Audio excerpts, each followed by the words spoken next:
when it comes down to like three main topics, I would say, and habits that you should pay attention to. It's like money, time, and respect in the business world. When it comes to money, don't take or keep my money when you owe it to me. As a customer, if they deserve a refund, and customers have a very strong sense of justice a lot of times. If it takes too long, or if you're withholding it, or it's not the exact amount, they're going to let you know, and they're going to raise concerns about it. Similar with your friends. I know a lot of friends, we used to like bet on golf, and you guys talk about golf. If you owe some guy money, he's letting him know about it, and it's irritating him. It's on his mind. So when there's a debt, when there's a financial obligation, clear it up and make sure that it's not like something that's outstanding with your customer or your business relationship. Welcome to the Stacking Habits Podcast with your hosts, David, Matthew, and Caleb. Our mission each week is to dig into the habits, rituals, and routines of guests who are living life to the fullest. But remember, knowledge without action is worthless. So be sure to take what you hear and put it into practice. Turn these words into works in your own life. Without further ado, let's dive in. Welcome to another episode of the Stacking Habits Podcast. I'm your host, David Chung, with Matthew Osborne. And today we have a very special guest, Tygh Walters, who is the owner and CEO of SellerSmile, your e-commerce customer service team since 2017. Their mission is to help brands deliver the best customer service experiences online. Thanks for joining us, Tygh. Thank you for having me, David and Matthew. Great to be here. Tygh, where are you joining us from? I'm based out of the Pacific Northwest, just outside of Seattle. Not quite in Seattle proper. Used to live there, but we recently moved out kind of to get a little bit more space, raise a family. So we're a short ferry ride from the Space Needle. That's awesome. And Tygh, you and I connected a number of years ago. I think, was it 2017 or 2018? It was somewhere around then, right? Yeah, it must have been.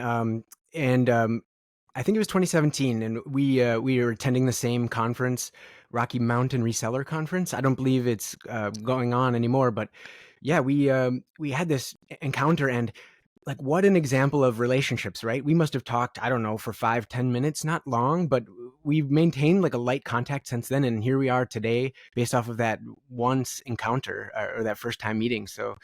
I remember that very well, and we had our team there, and I'm happy that it resulted in this relationship. Absolutely. So we can talk about that relationship. I'm really curious to hear more about your experience in connecting brands with their customers and sort of maintaining the relationship between that as well. But before we get into that, tell me a little bit about your background and how the idea of SellerSmile got started. Absolutely. I was telling Matthew before the call, I'm from the Midwest, born and raised in Wisconsin, and I spent a lot of my life focusing on athletics and football, and that was a major driver in my life. It's transferred over well into entrepreneurship in terms of like competition and preparation and working hard, all of that. But where it started was, I was living in Athens, Georgia, and I was working at a plant nursery. I was sort of like finding my way in life. Like, what do I want my career to be? Kind of finding that after school. And I was just getting really dissatisfied, thinking like, I'm overworked and underpaid, and I'm struggling. I had a side business planting trees after hours, and a side business actually building small WordPress websites and like basic marketing, MailChimp lists, things like that. But once it ramped up to 60, 70 hours a week, I was just spent. There was extra money and it was great, but I wasn't reaching like the potential that I wanted to. I was still, at a standard of living that I wasn't quite satisfied with, to say the least. So that led me to just rethink my trajectory in life. What did I want to do with the majority of my time? I'd already earned a master's degree in kinesiology, but I was looking for a career path outside of that. There wasn't as much there that was appealing to me. So I had an experience in grad school where I had to write some computer programs to analyze data. And from that experience, I connected the two in my website activity and marketing. And I thought, like, I really like coding. I want to be a developer. So roundabout long story, that desire, that kind of early quest to become a software developer led me to seek out a job with a software company. And I found a company called Seller Labs that was based in Athens, Georgia. They, at the time, were one of the main Amazon software providers. They had a flagship product called Feedback Genius, which automated Amazon email marketing at the time, and a range of others. They're still in operation today. And the goal was to get in at the ground level. I wasn't a developer yet, but get a role that I could manage and then get to know developers and through that learn and we're talking about relationships. I wanted to get next to the people that I wanted to become. And I successfully got that customer service job. And that was like the seed that planted SellerSmile. And in a very ironic kind of like circumstance, I never became a developer. I had every other role. I was a customer service agent, a product manager, a QA agent, an advertising management consultant, but I never quite got to writing code. And so that's kind of where I am today, fast forwarding, learning how to code still. But anyway, that learning all those roles in e-commerce, being exposed to the wide world of Amazon, like going from working on this like plant nursery to now learning about what is Amazon, what is Jeff Bezos, Prime, all like, and it was so much energy back then in the early years. So I reached a point where within Seller Labs, I spent a couple of years there, and I think it started to occur to me that in a similar way, I was working really hard and not quite feeling I was getting the results I wanted. I was getting into like financial independence, early retirement, doing my own calculations, thinking about that. And it became more about, I think, money's important, but time independence. How much could I control my own schedule? I was living on the East Coast. Some of our clients were on the West Coast. And I'm like answering emails at home after hours. And it just felt like I feel like I should put myself in a position of ownership where I'm not working as hard. I'm leveraging more of my intelligence. It's more manageable. And that was the seed that dissatisfaction again, right? That I'm happy with how things are, but it could be better in X, Y, Z ways. And SellerSmile was that attempt to accelerate my journey towards independence and gain some of my immediate time back. And the example I keep thinking about was if I wanted to go to a concert, I don't know, like it's silly, but like during the day, I couldn't. I got to be in my office. I need a doctor's note. I don't know if both of you are entrepreneurs, but if you have jobs like that, there are certain constraints where you need to be places against your will, even though you're doing a great job, even if you could do the job. So I think it was part of that, like being able to have Tygh Walters determine when he works and being, I don't know, it's kind of like an urge of control. So a movement towards that is really what birthed SellerSmile. And that was back in 2017. And ever since then, we've been learning customer service, e-commerce, and continuing to grow. And what I'll end there is this isn't just about me. We're trying to offer this type of lifestyle design and opportunity for every one of our team members. We on purpose have a very self-directed schedule.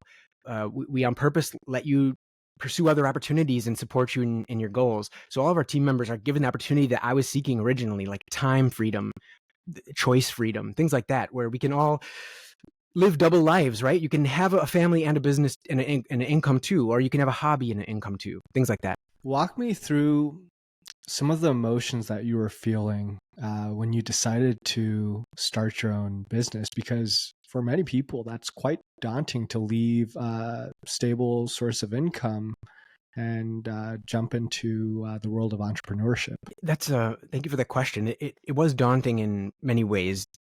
It was the second time attempt for me as an entrepreneur, but the first time as like a real business, not just like a solo side hustle. So yes, there was many unknowns, and generally unknowns are scary. But for me, like any tipping point with behavior change, I feel like it reaches a point where there's some imbalance on the other side, like the dauntingness of my job and the inevitability of its inability to meet my needs. That was more daunting than doing the new entrepreneur thing. I felt like there was greener pastures and even a better chance for what I was deeming as success, gaining my time independence through that entrepreneurship channel. I think it was only a matter of time of like me gaining that context, that perception of understanding where I was in my professional career. Now, I'm curious. Sorry, go ahead, Matthew. You go to. I was curious. I don't want to get too off track of what we're talking about right here, but just you had said, which I liked, when you first started talking about how you wanted that freedom of time. I was thinking at first that you're now running the business, therefore you're having other people take on that time burden. But then you said it was also important to you to give that kind of freedom and flexibility to your staff and the people you have on your business as well. And that sounds great, but in my mind, I'm thinking like normally when you think of great customer service, you kind of think of on-demand customer service. Someone's always there. Someone's always responding. how do you manage that relationship of getting great customer service while also having somewhat of flexibility for your employees and for your staff? How does that dynamic kind of work? Great question. Yeah, because we can't just say it and not actually execute on it. And it's a complicated dance that we do. There's a minimum number of team members required. You mentioned it, customer service is this on-demand thing. And not only that, it's 7 days a week, no holidays. We're doing it all the time. So what we do is for any one of our clients, we train a number of agents, anywhere from like 2 to 5 usually is the sweet spot. And that allows us to rotate on certain days and have this rotating schedule where some agents are taking off while some agents are on. And there's always an expert, subject matter expert with that content on hand and available that day to take care of it. And in addition to that, one of our core principles is being independent. So we're not we have a very light meeting schedule weekly. It's maybe a total of 30 minutes. And so what this allows is someone to structure their own schedule. There's a lot of holes in their calendar, so to speak, where they can insert their own work. It allows them to do the personal things that are a little bit more constraining and still get their work done. I would say that we invest as well as in ongoing education. We're not our agents are independent, but we're not relying on them to seek out what they should know all the time.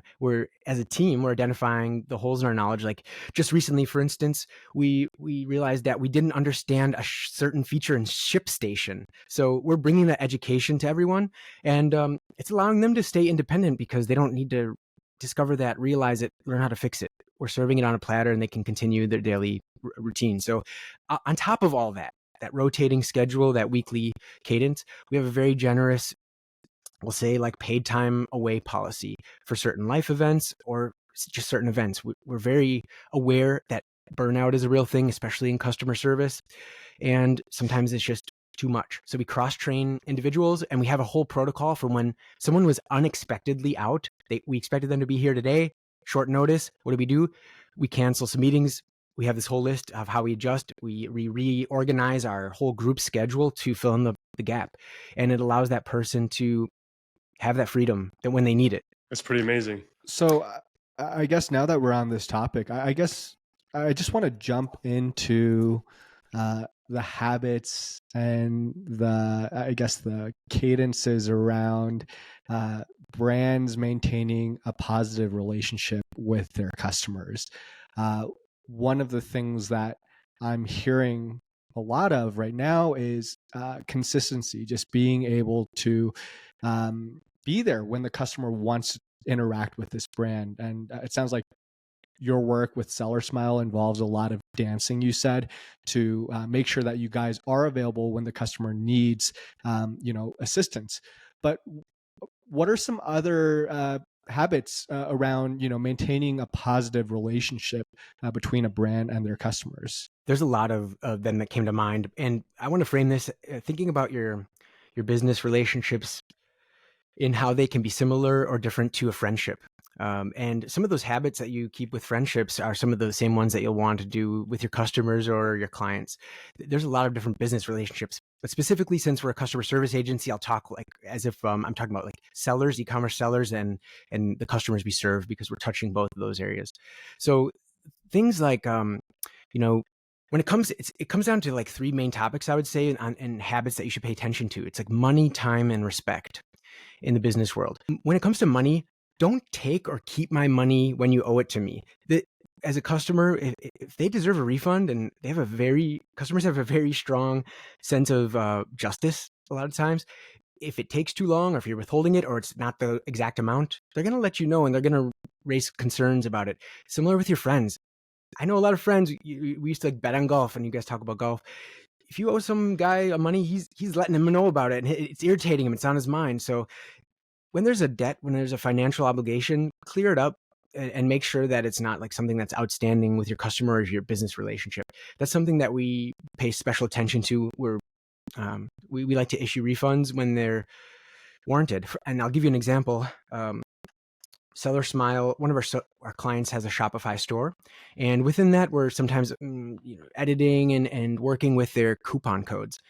Well, one of our agents made a coupon code with a a wrong little setting, which meant it would enable it for all cart totals over like $200. So automatically applied, and it wasn't the case. It was supposed to be like for one single customer. So what happened was dozens of customers got this promo they weren't supposed to, and it was our fault. We had made the mistake. And without our client asking us, we recognized like the morality of the situation, our mistake, the role we played in their financial loss, and we offered that proactively, that refund or that credit. And to us, we hope that was impactful for them. They didn't have to spend a lot of time worrying about the money that they felt like we lost them. And that was a way to maintain the relationship. Another example is time. So don't waste my time as a customer or as a client. Everyone in this fast-paced digital world is getting things sooner and sooner, and that's causing our expectations collectively to increase.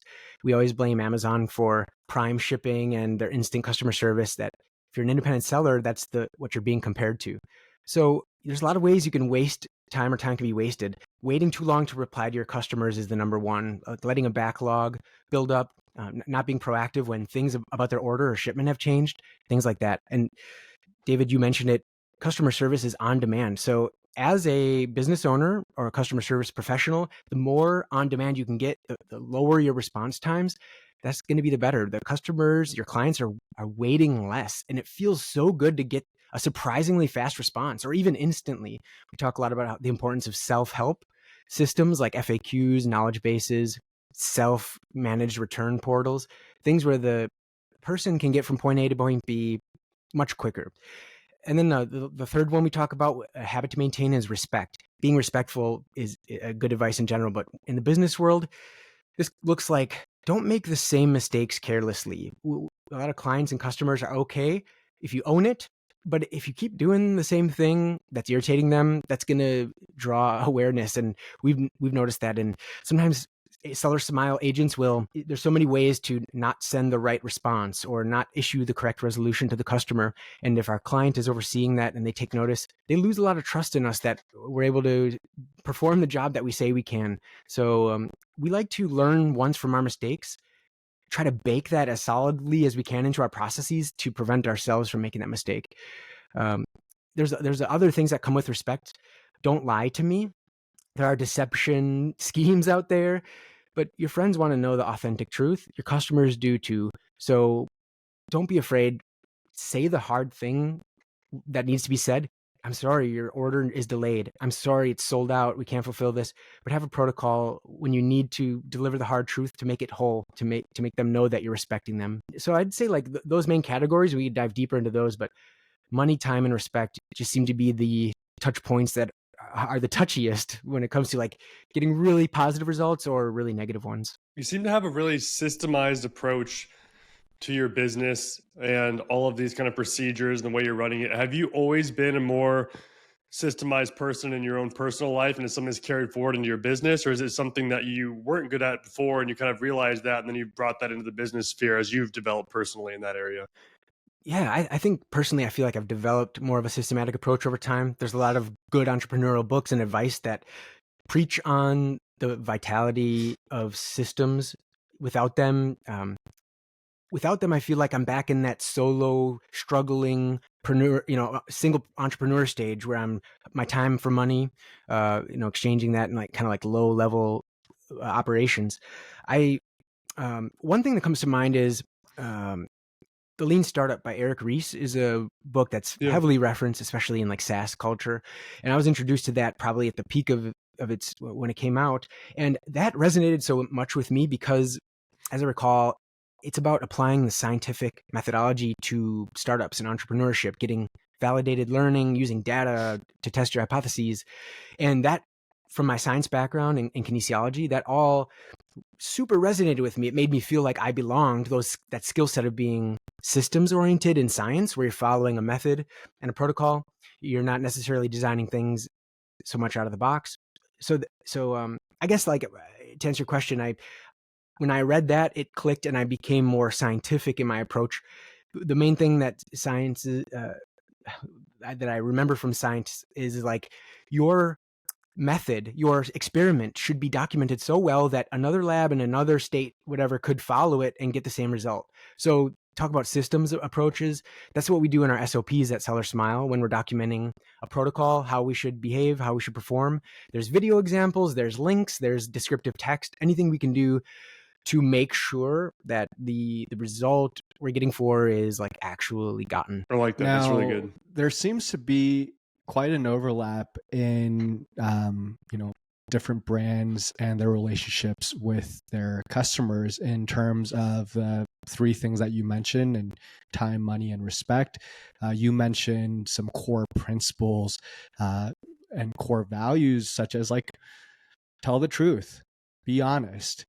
And so those appear to be more so, universal truths that lead to, successful relationships between brands and customers. Where does it start to diverge where the style, or maybe the style of customer service changes from brand to brand? Yeah. Where does it differ? Yeah, that's a great question. And we talked previously, David, about Shopify a little bit, and that popped into my mind right away. Where does it differ when you go off of Amazon? When you're a seller, or when you're a business that's operating outside of a platform with unique constraints and setups. Most sellers on Amazon appear the same, but when you go outside of that, that's where we see the differences shine. Their ability to express themselves in their website, in their brand, in their policies, everything. So when we work with a seller, we're usually having to navigate both of those worlds. If you're selling on Amazon, where you have to be cookie cutter and you can't be so expressive, and then when you're selling outside of that, how that looks in customer service though is we have this intake onboarding process. We get on a call like this and we talk to you about all the things that we need to know. Part of what we talk about is your brand and your tone. What is the impression that you'd want to give your customers? How do you want the text to come off? And we have the discussion, and since then, as maybe many of us are aware, all these AI, LL language models are being able to replicate style and tone of just about anything. They can be trained on it. But that's one of the discussions we have, because I'll give you an example. One of our clients used to sell end-of-life medical equipment. That tone and that style of text is very different. We're talking to a different demographic in very sensitive situations. So it's more of an academic, formal, emotionally bland but sympathetic in certain areas. On a whole other side, one of our clients is camping gear. It's usually young people into the outdoors. They want to be hyped up. We're using millennial language in that, and that's a process that we can come out of the box with some of that language and tone, but it's something that we also refine with the client over time. A lot of times we're taking like emails and responses that they have, their saved templates, and we're incorporating, starting with those, making them better, or we're using those as examples. One of our clients is very particular about the language and wording, down to what we bold and what we italicize. And so with that, we have less freedom, but we're using more templated approaches, and that's okay. But it's the client's intention, and the result is there's a more consistent approach. More of your customers are getting that tone and that language that the seller wants to hear. So to answer your question, David, I think it's discovery. A lot of times the clients aren't quite sure. They've just written their website and their listings in their own voice. And if they've worked so some are bigger companies, public companies that have a marketing agency, there's these different activities to find out your persona and your avatar and all these things. And when we have those materials, we can incorporate them into our emails. We can add images. A signature can be fun and wacky, or it can be serious. So multiple ways to do it. And I think the more we customize our customer service tone and the messages, the better. One of the things you briefly touched on was the sort of the emergence and the popularization of large language models and AI tools in particular. And I know we talked about that quite a bit in our pre-call, and I was just looking at the clock to see how long it would be before we started talking about AI in customer service. And we got to it pretty quickly. What do you perceive the future to look like with AI tools? And will we be talking to robots in the very near future instead of humans? I think so. I think it's inevitable, but how it looks, how fast it gets there, and in which touch points it's in, I think is going to be the devil is in the details. One thing that I think is going to be central, and maybe I should have started off with this. I want to mention that relationships, that's kind of what on the main overarching topic, very important. The relationship with yourself, very important. And I've had the experience of and the privilege of having a therapist for the last 2 years for certain regards, and actually in multiple of them from certain relationships and personally. And I think that if you have that available to you, that's something you should seek out. It's like proactive healthcare. If I have a health problem, I'm addressing it. But anyway, but I wanted to say that because I asked my therapist this question. It's like, hey, AI is getting really good, like text-based, video-based. What do you see for your career? Because with a therapist, you're talking to someone, and AI is getting to that capability. And his response was, it's all about trust. It will depend on if the technology can make you trust it. If you don't trust AI, you're not going to use it, and it's not going to have the same impact. If you trust it for some reason, it will be able to hypothetically achieve that same result. When I'm saying that same result, I'm saying the ability to communicate with a human in a transaction, in a interchange that allows the result to be achieved. The result might be a return or refund. The result might be a whole therapy session. But I think if the technology can do it, and it seems like it's rapidly approaching based on the improvements I've seen over the last 2 years, it seems like an inevitability. And what I mentioned is I recently had sort of like an opportunity to get out of customer service and e-commerce, but I chose to stay because I want SellerSmile to be a part of that when the technology, it's probably already there, but it's getting there. When it's good enough, when it's being applied, I want to see how we can use it and help more sellers, more e-commerce teams apply it to their advantage, because customer service, we're doing it the old-fashioned way right now, and it's hard. It takes that daily grind and effort, hours upon hours, and we still make a lot of mistakes. So I think it's just like it's an arena that's ripe for improvement, and it seems like a technology that's like perfectly matched for it. Do you ever feel that there will be a point where the difference between a human representative versus an AI representative is so stark that customers will actually prefer an AI representative? I'm trying to think of examples of this, but I'm sure there are examples. Well, like kind of like how maybe how fax machines were the standard for business communication for the longest time, and email and fax coexisted for a little while. But then after a while, sort of the friction involved with sending a fax became so large that email became the prevalent form of business communication. Do you anticipate a similar tipping point for AI versus human representatives? And if so, where do you think that sort of friction and lack of friction will be? Very interesting question. You mentioned the different, we'll say, like modalities of communication and support. Fax is a great example. It's not so much used anymore, but we have SMS messages or text, email, phone, live chat. And before AI was such a big thing, a lot of sellers were interested in what were called bots. Bots were like programmatic replies that were, I'll say, dumb because they weren't AI, but they were still like a modality that sellers were interested in. To answer the question, though, it's hard to say because AI is being inserted into all of those modalities. It's now in your email, maybe listening to your phone calls. It's listening to the Zoom calls for sure that when we take them. So it's like leveling up all of those modalities. I do know that I attended a Zendesk conference, and they have definitive data that the preference for support modality depends primarily on your age, your demographic. Older adults prefer phone, younger adults prefer self-help, and that's like bots or knowledge bases where you can just go to the website and get the answer. That's what I do. If there's a YouTube video for it or a help article, I'm there and I'm off. So I think taking that model, if you will, David, like we prefer what we know and what we grew up with.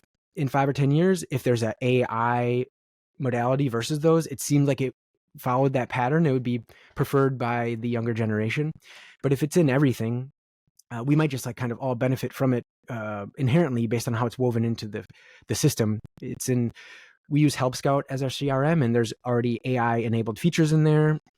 So our customers are like interacting with AI in touch points they're not even aware of. I think the most difficult part, at least for me, on the topic of AI is that it's advancing so fast, it's very difficult to predict with any certainty any distance in the future beyond like 6 months to a year. Like what AI will look like and be doing 2 years from now, I feel like is almost as much as anyone guesses. Even the top experts in the field, it's as much their guess as any of the next person's what they will be doing 2 to 3 years down the road. I think a good example of that is like years ago when AI started to appear in small forms and stuff like that.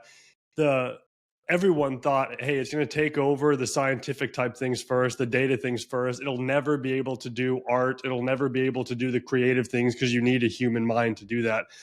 And somehow AI almost started with the creative endeavors. It started creating art and those things and things that we thought, hey, it could never probably do this. It kind of started with those areas and kind of threw off, I think, everyone's perceptions of it. And so it's difficult, I feel like, to gauge where it's going to be.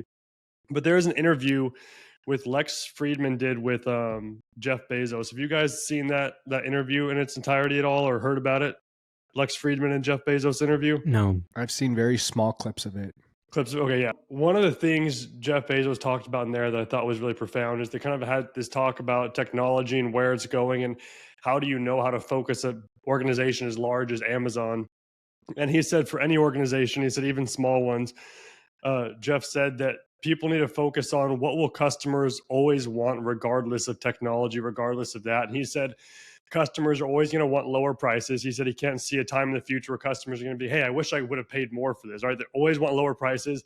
They're always going to want their product faster. He said people are never going to say, hey, I wish it came 10 days later. They're going to want faster shipping, lower prices, and they're going to want help when they need help, regardless of how that help is presented to them. And so he's like, if you can orient your business around what customers will always need, even 10 years down the road, you can evolve with technology properly rather than basing your entire structure on, hey, I'm hoping AI goes this way, therefore let's try and make my business around this. And so I think it's interesting that you're thinking about this right now with your business and like knowing AI is going that direction. And you're already thinking, hey, how can we work with this to still give the customer the same result and the same customer service we're giving now, but potentially using some artificial intelligence or technology involved in that? Yeah, it's like humans don't change, but the technology does. So how can we give them what they want? Warren Buffett has a similar idea in what I've read from some of his investments. Like, what are humans going to want 50 years from now? Candy. He has a candy company and like Dairy Queen. So it's like, we're always going to want sugar pretty much, as long as we're animals. And like, so yeah, I think the same way there's a risklessness in orienting your business towards those types of desires. And you mentioned it, and so did Bezos. And we talked about some of those, like the time and the money. Those are like, I can't see a future where those don't matter anymore. Maybe it will be likely, but they're pretty standard for the most part. So yeah, I would see it the same way. Now, Ty, I think one of the interesting things about having you on this episode, specifically for relationships, is sort of being able to juxtapose, customer service and like the relationship between brands and customers. And you mentioned, you sort of made a tie to, hey, a lot of this is no different from maybe what you'd see in personal relationships between friends. But with AI, it sort of creates an interesting contrast where I don't know about you guys, but I couldn't imagine replacing my friends with large language models or with AI. Whereas in in a customer service setting, we can sort of see that reality. And so, like, I guess, what is the difference? Is it the transactional nature of the relationship? What are your thoughts on that, Ty? Yeah. So the difference between interacting with a AI LLM versus a real human, and I don't know. That's a great question, and I think it comes down to part of what I mentioned before. In that relationship, it's not an objective analysis of something because they're obviously different, but it's your perception with it. And if you don't trust it, or if you're aware it's an LLM, those things are different. You could be blinded to the fact that it is, and you might have a different opinion. So it's hard to say. Your opinion could matter based on what your context is. I keep coming back to the trust issue, but you can't. I don't know if you guys get together much physically. You can't golf with each other. You can't give each other a handshake or a hug. Those things about relationships, physical touch, you can't get them. They're still uniquely human. But I don't know. Some of it's getting replaced. Like if I was an AI guy right now and you were talking to me, you guys might be both fooled. I have like good eye contact. It feels like you're talking to another human. You might think we have a friendship, and I think if it tricks you, it's good enough. Like, what's the difference? Almost. But the point you notice there's a difference. The point where it like fails. Like if you ask, "Hey Ty, what's your favorite color?" and I said cow. Oh, that's not like a real guy. That's awkward. I don't like him anymore. So I have to be like consistent and convincing over time. I can't change too much. I can't say anything outrageous or like if I had weird beliefs, you might, leave my friendship. So it's weird. In many ways, we kind of like create the friends. We attract the friends that we want to be around us. Like we don't go towards those that really reject us or repel us. So I think with an LLM, you'd probably want, I'd imagine like maybe you'd want to program it to be more of what you want. And like looking at it that way, if you could imagine, David, like if the best programmer could develop the best LLM that can have conversations with you, tell you what you want to hear, respond in ways that you're looking for, I think it would be hard to deny that would be entertaining at least. But I think the biggest thing is, we're so based in this like physical material world. We know each other has a lifespan. We're going to die. We change as we age. The LLM is infinite, immortal. I don't know.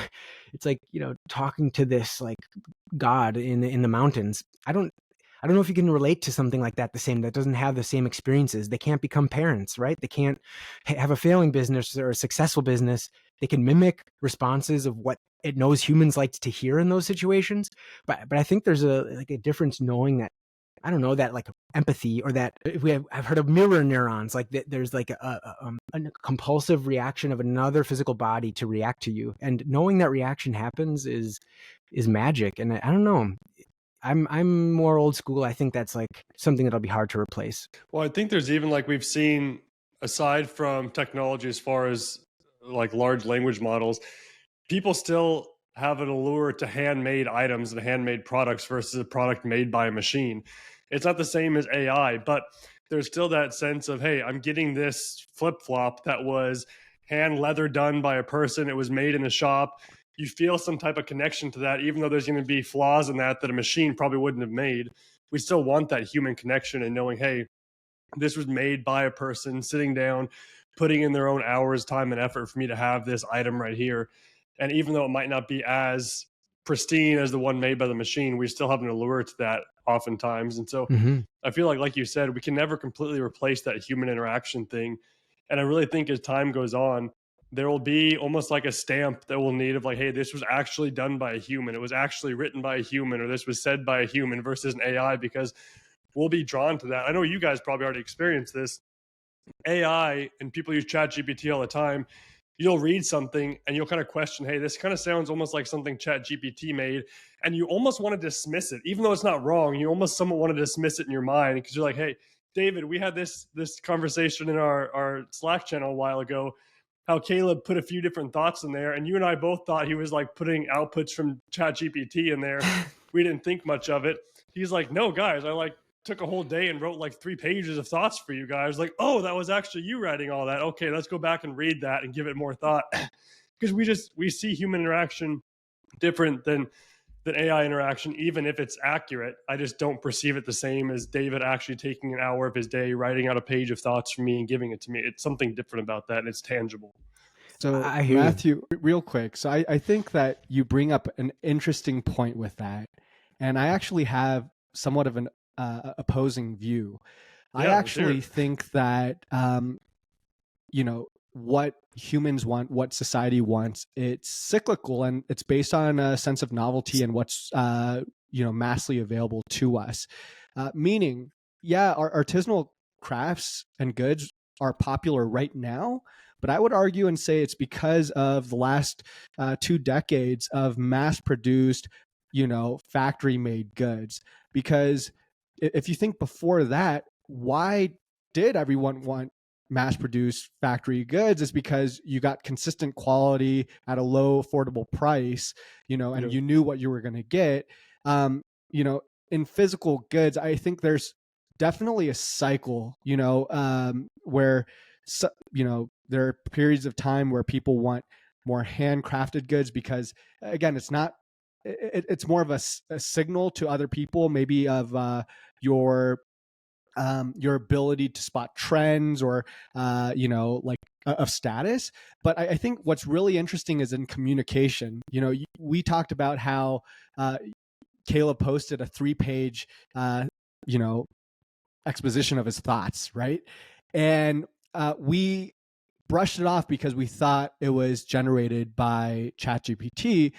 But if you think about 5 years ago, we wouldn't have thought about that twice. We would have actually read it and we would have valued it. And so, I think we're going to go through these sort of infinite cycles where there are going to be periods of time where right now, I'd say we're still valuing human connection just because these large language models, these AI tools, it's saturated. The market's saturated with them.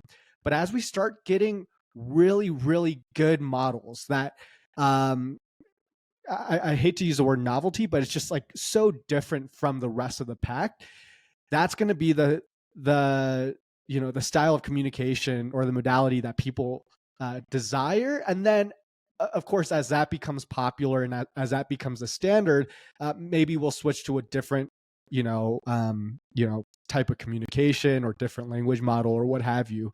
And so I actually don't think that humans are hardwired to prefer one thing over the other. I think it really is based on the environment, and it's all relative.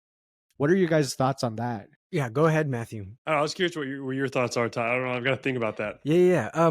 So talking about maybe technology coming and going in cycles for preferring standard mass produced versus artisanal. I definitely see that. The trend for artisanal only exists because there's the context of the mass produced, which is the more common. Absolutely. I think about trying to relate this to e-commerce world and what I think there. It depends on the context too. If I'm one of our clients, they have very high quality, the highest quality urban bags and backpacks you could ever think about. And there's so much product knowledge and specific awareness about that in the owner's mind. And the temptation is that if we could just program the LLM on that person, it would be like you're interacting with the business owner who knows everything every time. And hypothetically, the experience would be so good and so well crafted. But right, it's still artificial. You're not talking to them. You're just talking to some program that knows a lot about them and can mimic them. So for some people, that's a deal breaker. They want the real thing. For other people, I think it depends on their motivation. If you want just the answer to a question to solve your little bit of problem, boom, maybe that's all you needed. But if you wanted to form an emotional connection or relationship, that's impossible because there's not a person there. So I think then I wouldn't be interested in using one. If I'm going to, I think that's the biggest thing. And maybe what I see in determining the preference for either one. If I want to just have a good time with someone and feel listened to, I'd rather talk to a person. And that's something that I would choose. I don't know. What is the appeal between mass produced and handmade? There's something about a human touching it versus a machine. We feel like there's humanity and emotion and livelihood. You're supporting another person one to one. I don't know if you've had pen pals. You write to some random stranger and they write back. To me, it kind of feels like that versus another experience, a product of superior quality and design. It just lacks the humanness behind it. It might as well have been made from a robot. Yeah, I think that's really good. Those are good thoughts. So I guess to that point, Ty, do you think then that humans, now that we've sort of entered the era of machines, where machines can pretty much handle any and all tasks in the very near future, do you think we've permanently entered the era where us as a society will crave and desire that human element in all different aspects of life? I do. Everything I've learned over the years in multiple different contexts, from science and religion, in my perspective, it all comes down to that we're social animals.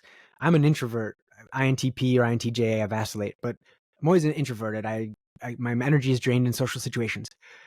Even so, I believe that relationships are the key to a healthy personhood. And so I think AI will be ubiquitous in a lot of areas. I'm skeptical on whether it will fill the niche or the role of giving us the relationship vitamin, the whatever that is. And I guess what I said earlier, if we have an entity that we feel like we can trust and confide in over time that learns and knows us just like a confidant, like a friend, I would have a hard time seeing why that wouldn't be effective, but time will tell. And for now, I would urge you to continue to invest in your human relationships, spend time with people in reality and virtually like this. It's going to lead to a healthier future for yourself. But I don't know, I just feel like exhilarated being kind of at the front row seat, being in an industry that is being actively changed by this, affected by it, as most of us are, or a lot of us are.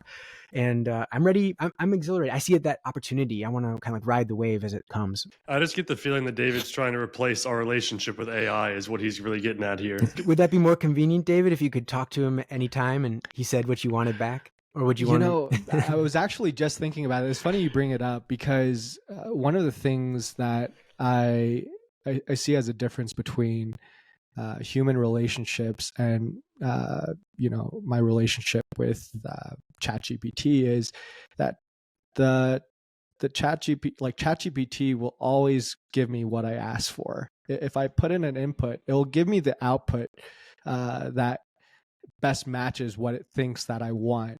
Whereas we have a lot of interactions with people close to us, and we get in conflict, and we have differences, and we have arguments, and we have debate, and I just wonder if that's another part that will hold even more sacred as time goes on. Is like, these are elements from human relationships that aren't easily replicatable, or at least no one's programmed large language models to disagree with you, right? Or give pushback or friction.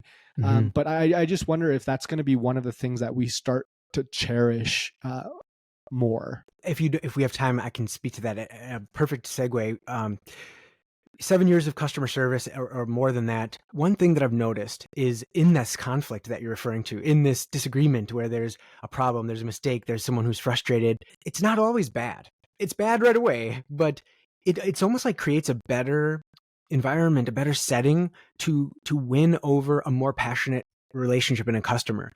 Going through something tough with someone is a great way to bond with them. And if you can save someone, if you can help someone in an urgent time of distress, if you've disappointed them, it sucks, but you have the ability to make it right. And that memory of going from low to high, I think that difference is the main thing. You don't going from neutral to just success all the time, and like no news is not noteworthy. I think to that point, conflict is part of our psyche, and it exists in our everyday relationships. So it's going to exist in customer service, and it does. I want a brand to respond with an equal amount of energy when I come to them with an issue, when I'm frustrated, when I'm worked up. It lets me trust them for the future. I'm going to come back to them. They'll get my back when something goes bad. So yeah, it's a great example of how is AI going to handle that? With less mistakes, do we have less passionate people because just nothing goes wrong and everyone expects perfection all the time? It doesn't seem like a world I would want to live in, but we're always striving towards efficiencies. So maybe it's a double-edged sword. Yeah. Do you have any books or podcasts you'd recommend to listeners that have been really impactful for you? Absolutely. I mentioned a few of them, and your podcast is Stacking Habits. So I'm guessing that listeners here are like us, like we're aspiring or current entrepreneurs. We're trying to level up in some way. And I'll just say, like, any book in that way, financially, entrepreneurially, is going to move you forward in some way. Different books resonate with different people. But I think the one that spoke clearest to me about like the front lines of entrepreneurship is the E-Myth. And the E-Myth, it's like this, I'm blanking on the author, Michael Gerber, the entrepreneur myth. It's, I thought it was like email, like the electronic myth. When I read it, I didn't realize it was about different, like, entrepreneurship. And he has these 3 types of entrepreneurs, and like there's a manager, a maker.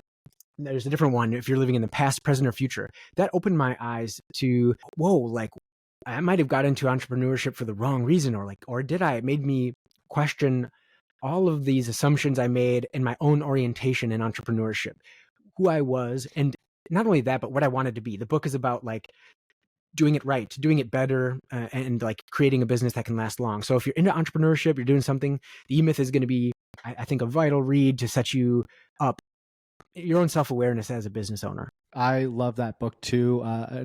Another great one is Good to Great. It sort of ties in with E-Myth in a lot of ways.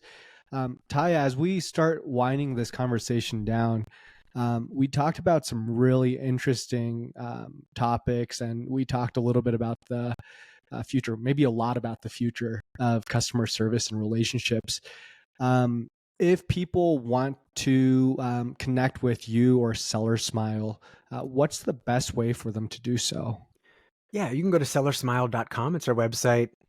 We have everything there describing who we are, what types of services we offer. It's anything customer service oriented in the e-commerce world we can handle and help you with. I'm on Twitter, probably most actively if you want to follow me personally, at Tygh Walters on Twitter, Tygh, strange spelling to my first name. But yeah, I think through both of those channels, that's where I'd be sharing anything that we're up to now and in the future. Wonderful. Well, Tygh, I want to thank you for your time here today. And I think it was just such an illuminating conversation. One last thing I have in my pre-notes, I wrote this down, I bolded it. You talked briefly about, I think it was in the context of AI, how AI illuminates our shadows. Is that what, do you vaguely remember saying something like that at one point? Sounds like something I would say. Okay. I just thought that was so poetic and so beautiful, of anything illuminating your shadow. I thought it was beautiful. But anyway, thanks for this conversation. I feel like it illuminated a lot of the shadows or dark points that I don't really think about on a daily basis. So I appreciate you coming on our show. Thank you so much. Pleasure being here. And thank you, Matthew and David.